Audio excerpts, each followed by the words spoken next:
Hey, welcome to my first ever YouTube video. My name's Evan.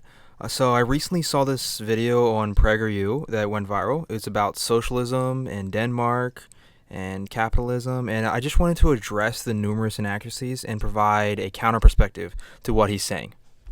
I'm a citizen of Denmark, the Disneyland of socialism, where everybody is happy and healthy.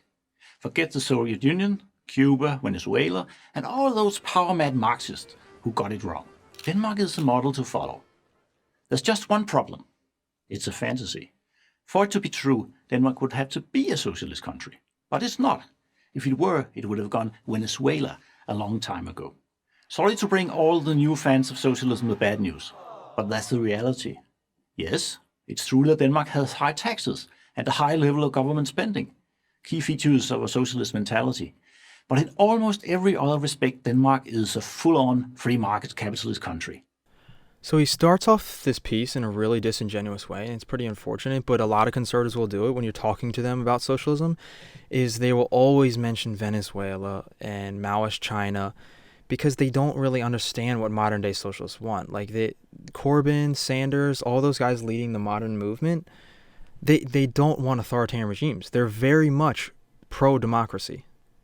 And before we go any further, we have to clear up that the terms socialist and capitalist are not black and white. They all exist on a spectrum in the real world. So every first world country is a mixed market economy to some degree, with varying degrees of socialism and capitalism. For example, Denmark is obviously more socialist than the United States, but the United States still has pretty strong socialist elements in it, like Medicare, like Social Security. That's why this guy insisting that Denmark is actually a capitalist nation, the premise to begin with is pretty silly because compared to most other nations, they're still fairly left-leaning in policy. And I'll get into that more. And it has some of the strongest protection of individual property rights in the world. And it's a particularly easy place to open a business. According to the World Bank, there's less bureaucratic red tape in Denmark than in any other country except for New Zealand and Singapore. And the labor market is less regulated than in most countries. Here's something you probably didn't know. There are no minimum wage laws in Denmark. It's not. What he's saying is factually correct, that they don't have minimum wage laws in Denmark, but the fact that he's conveniently leaving out is they have at least 70% union representation among their workers. So this leads to much higher wages overall. I think it's somewhere around $20 minimum wage for Denmark compared to what we still have $7.25 here in the United States, and we only have about 10.5% in labor union participation. So the attitudes towards labor rights are just night and day between the two countries. Not surprising then, or maybe it is surprising given all the misinformation out there, that Denmark ranks consistently as one of the top-ranked free market economies in the world by the Fraser Institute in Canada and the Heritage Foundation. So if Denmark is not a socialist country, what is it? The answer is pretty straightforward. It's a small capitalist country, about the size and population of Maryland, whose citizens pay oodles in taxes in exchange for oodles in benefits. Do you guys see the mental game that he's playing here, though? He is paid by Prager U to come to the conclusion that socialism is bad and capitalism is good. So therefore, when he sees a country like Denmark that has a high quality of living, he has to do any sort of mental gymnastics to frame it as a capitalist country, when, as I said earlier, in reality, it is a mixed market economy. It has capitalist elements and a robust social safety net that leads to its high standard of living, and he can't deny that. Well, what's wrong with that, you might ask? Only this. For the government to pay out such benefits, you need citizens to make enough money to pay the necessary taxes. And that's only possible through a free market economy. Let me explain with some Danish history. Denmark, like its Scandinavian neighbors, Sweden and Norway, made a remarkable economic recovery after the Second World War. The combination of a highly productive workforce and, get this, low taxes created a lot of wealth. Two things here. First, a free market does not exist. There's no country in the world that at any scale that's not beholden to legal, social, and government regulations. And secondly, this strange point that he's trying to make about how they boomed after World War II, it's like, yeah, no shit, dude. The world wasn't at war anymore. Of course economies are going to do better. So, like every other wealthy welfare state, Denmark became wealthy before it created the welfare state. This is another lie that he's telling. Denmark has had a strong social safety net since the 1890s. They're actually one of the first nations to implement such a thing, like pensions and things like that. So this idea that they were a capitalist type nation and then got super rich and then became socialist and lost all their wealth and then had to become less socialist again, like it's just, he's cherry picking so hard. Relative to Europe, Denmark's economic high water mark was in the 1950s. Relative to the US, it was in the early 70s.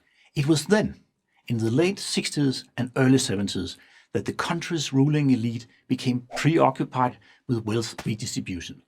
But the price paid for this social experiment was steep and swift. The expansion of public spending led to a severe economic crisis. The national debt skyrocketed. It took decades of consolidation, structural reforms, and curtailing of welfare schemes to straighten out this mess. This is the stuff you never hear about from the Danish model crowd. The sharp tax hike. He's setting up a false cause and effect here because the entire world went through a depression in the late 70s, early 80s. So it wasn't just Denmark that was affected by this. So acting like them having high taxes on their social safety net is what caused the global recession. Like it's just revisionist history. And the other part that made me laugh was he's like, their rich people became preoccupied with raising taxes. Like never in the history of man have rich people like become obsessed or preoccupied with helping out poor people. Like it was Denmark actually had a working democracy and their tax money went to helping their middle class. And spending also sparked a widespread popular revolt and led to the emergence of the tax protesters party, Fremskridtspartiet. Even though the party no longer exists, the widespread desire to cut taxes remained. It's worth noting that the welfare state originally began with government pension payments to the elderly. These social security-like payments are now in the process of being overtaken by private pension savings plans, the Danish equivalent to a 401k. That's right. In reality, Denmark is gradually moving away from US-style social security. It can't afford it.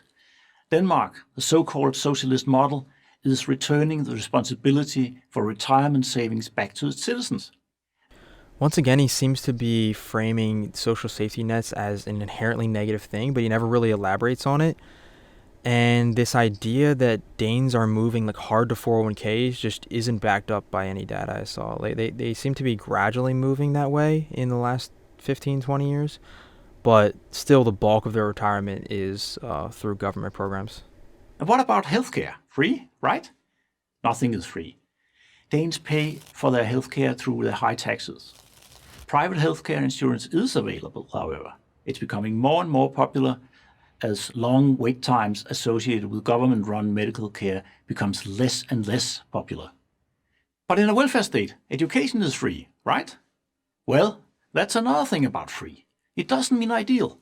Almost 1 in 5 parents in Denmark chooses to send his or her children to private schools, paying part of the bill themselves. Yes, college is free, and even includes a living allowance. But there's a growing problem of getting students to graduate. Many wish to stay students and be supported by the state. One of those welfare state problems socialists don't like to talk about. And again, all this free stuff comes with a price. The average Dane pays 50% of his income in consumption and income taxes. That's right, I said 50%, while earning 15% less than the average American. He's correct in saying the Danes pay about 20% more in taxes than we do, but here's what they receive in return. Free healthcare for all, 5 weeks guaranteed paid vacation for every job, subsidized childcare, world-class public infrastructure, and free college.